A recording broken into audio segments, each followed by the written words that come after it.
Astaghfirullahal azim. Tabbar rasuwar wannan bawan Allah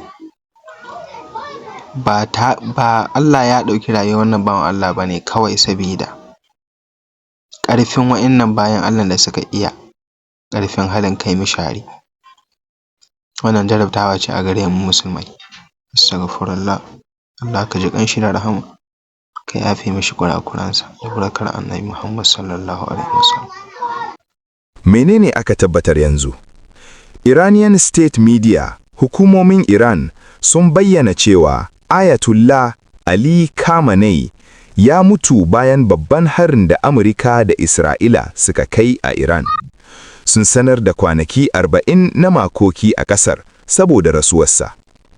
A cewar rahotannin duniya, haɗe da Reuters, AP da wasu manyan labarai, an ruwaita cewa Khamenei ya mutu a hare-haren da aka kai a ranar 28 Fabrairu 2026.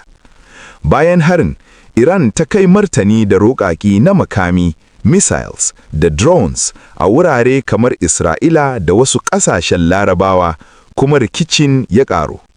Al Jazeera, Reuters, AP News. Me hakan yake nufi?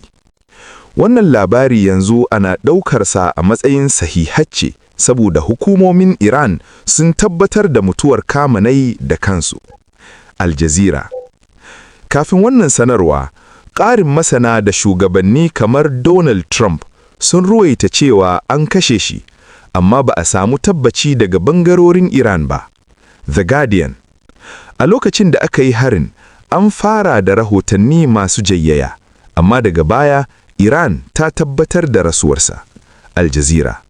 A takaice, an tabbatar da mutuwar Ayatollah Ali Khamenei daga hare-haren da Amurka da Isra'ila suka kai a ranar 28 Fabrairu 2026.